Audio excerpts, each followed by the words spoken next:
యేసు తన శిష్యులతో ఇద్దరిని చూసి ఈలాగు చెప్పాడు.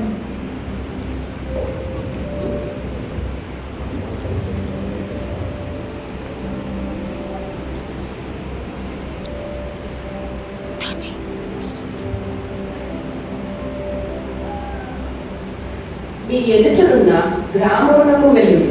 వెళ్ళగానే అక్కడ కట్టబడి ఉన్న ఒక గాడిదయు దానితో పాటు ఉన్న దాని పిల్లయు కనబడి, వెంటనే వాటిని విప్పి నా యొద్దకు తోలుకొనిరండి.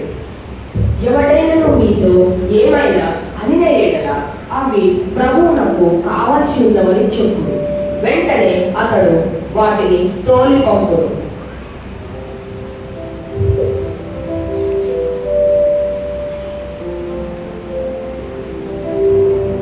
మెస్సయ్య కోసం నేను వాడబడే సమయం వచ్చేసిందా?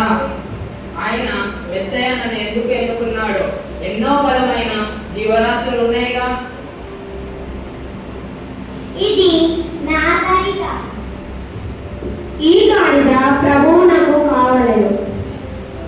తీసుకువెళ్ళండి.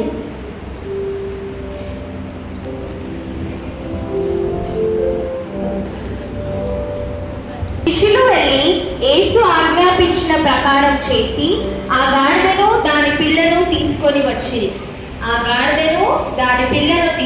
వచ్చి వాటి మీద బట్టలు వేయగా ఆ బట్టల మీద ఆయన కూర్చుండెను.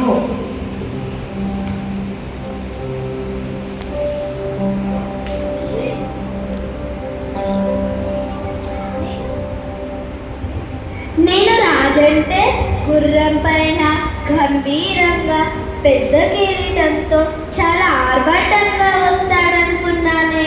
ఈ రాజేంటి గాడిద మీద వచ్చాడు?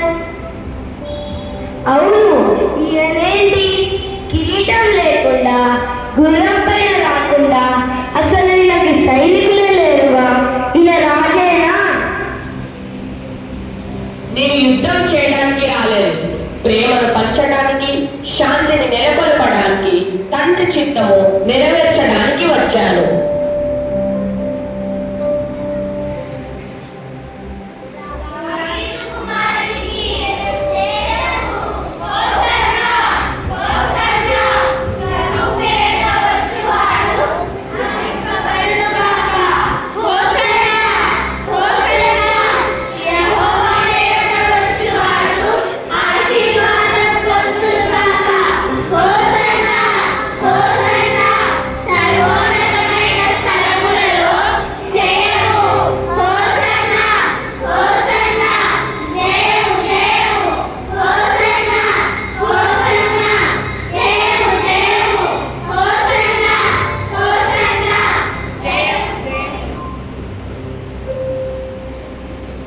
ప్రవచనాలు నెరవేరాయి.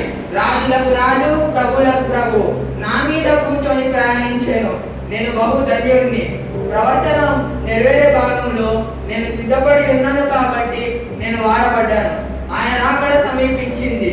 ఆయన చెప్పిన విధంగా పరిశుద్ధంగా నిర్దోషులమై మెలుగుగా ఉండాలి.